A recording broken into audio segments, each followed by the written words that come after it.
Hello all, how are you doing today? I'm sure you're having a great time, isn't it? I'm sure you're preparing for Diwali. That's great. So guys, let's start today's video. So Sunday special we have like how to remove the fear of speaking English. मन में से English बोलने का डर हम कैसे हटाएं, इस बारे में हम लोग का ये वीडियो है। तो आज आपको मैं 11 टिप्स दूंगा। आप अगर उसको फॉलो करते हैं तो आपके मन का डर जो है इंग्लिश का वो बिल्कुल चला जाएगा। तो पहला है, आपको choose activity that provokes less fear. आपको ऐसी इंग्लिश की एक्टिविटीज प्लान कर रही है जिसमें मन में कम डर बैठे। जैसे मैं आपको उदाहरण दे सकता हूँ, आप मिरर के सामने अपने आप से बात कीजिए। अब अपने आप से तो किसी को भी डर नहीं लगता है ना।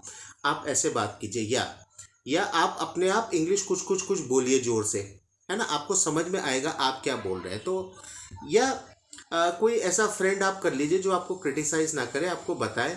तो ऐसी एक्टिविटीज़ देखिए जिसमें डर ना लगे, है ना। अपने आप से बात कर लीजिए, या किसी अपने रिलेटिव से, वाइफ से, पेरेंट्स से जिनकी इंग्लिश अच्छी है, आप उनसे बात कीजिए। उनके सामने कुछ कुछ ट्राई कीजिए बोलने का, फिर फीडबैक लीजिए। दूसरा तरीका है स्टार्ट ऑनलाइन। सबसे बेस्ट तरीका है इंग्लिश। आप अगर डायरेक्ट बोलना नहीं चाह रहे हैं, प्रैक्टिस नहीं करना चाह रहे हैं, तो आप इसको ऑनलाइन स्टार्ट कीजिए। ऑनलाइन में कैसा होता है कि आप लिखिए, पहले आप क्या बोलना चाह रहे हैं आप उसको लिखिए। स्टार्ट ऑनलाइन, है ना। कौन सा सेंटेंस है आप लिखिए, उसमें करेक्शन कीजिए, फिर बोलिए। तो हमेशा स्टार्ट ऑनलाइन लिखने से पहले स्टार्ट कीजिए, ठीक है ना। फिर तीसरी एक्टिविटी होती है ज्वाइन अ कम्युनिटी। आजकल दोस्तों फेसबुक है, व्हाट्सअप है, इंस्टाग्राम है, ट्विटर है, जहाँ पे an number of English speaking channels हैं, इंग्लिश स्पीकिंग कोर्सेज होते हैं, जहाँ पे आप एक ग्रुप ज्वाइन कर लीजिए, वहाँ पे आप कीजिए।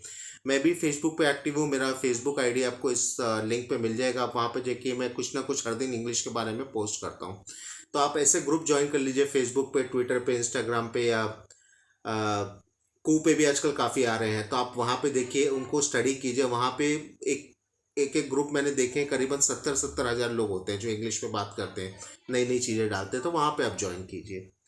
फिर होता है choose a comfortable language partner. तो आपको कैसा होता है कि इंग्लिश बोलने का डर इसलिए होता है कि काफ़ी बार जैसे हम बोल रहे हैं, मगर हमारे पर कोई हंस देगा या कमेंट कर देगा तो हम लोग को अच्छा नहीं लगता, और फिर ये मन में डर बैठ जाता है, और फिर हम लोग बिल्कुल बोलना ही छोड़ देते हैं। ये गलत है।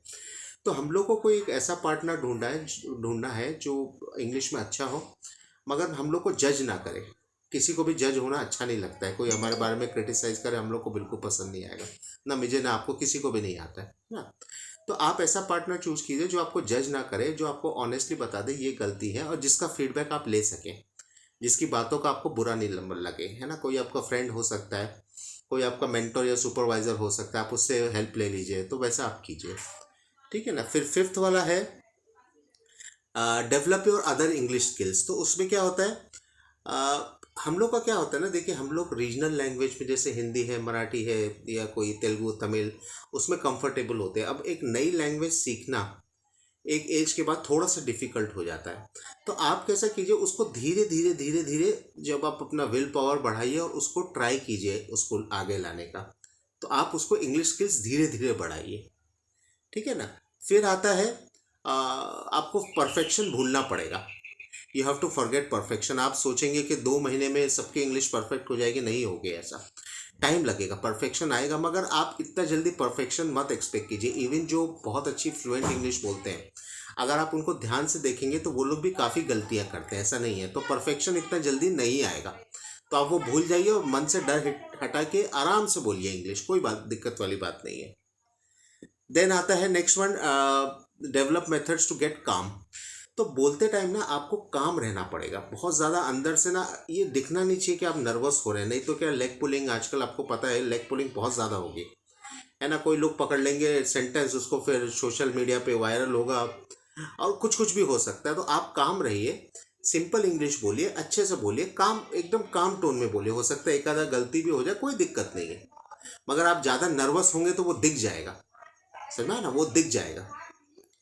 देन आता है, इसके लिए आप रहने के लिए एक डीप ब्रेथ लीजिए, फिर सेंटेंस बोलिए, या पॉजिटिव सेल्फ सेल्फ टॉक आप कीजिए, है ना। नेगेटिव थॉट्स आपके दिमाग में आ रहे हैं, उनको थोड़े टाइम इंग्लिश जब आप बोल रहे हैं तो उनको अलग रखिए, ठीक है ना। स्माइल, इंग्लिश बोलते टाइम आप हमेशा स्माइल कीजिए। Please smile while speaking English. इससे आपका कॉन्फिडेंस बहुत ज़्यादा बढ़ेगा। तो आप स्माइल कीजिए हमेशा, ठीक है ना। फिर नेक्स्ट वाला आता है focus on one two one conversation. So start में जब आप लर्निंग फेज में है ना, तो आप वन टू वन कॉन्वर्सेशन में बात कीजिए। बड़े ग्रुप से मत जाइए, उसमें बहुत दिक्कत होगी। जैसे काफ़ी इंग्लिश स्पीकर्स है तो उसमें आपको दिक्कत आएगी, तो वन टू वन कॉन्वर्सेशन कीजिए। एक पर्सन से स्टार्ट कीजिए। जैसा मैंने पहले बताया, आपका कोई मेंटर हो सकता है, आपका टीचर हो सकता है, आपका कोई फ्रेंड हो सकता है जिसकी इंग्लिश अच्छी है। आप उससे वन ऑन वन बात कीजिए, उससे फीडबैक लीजिए।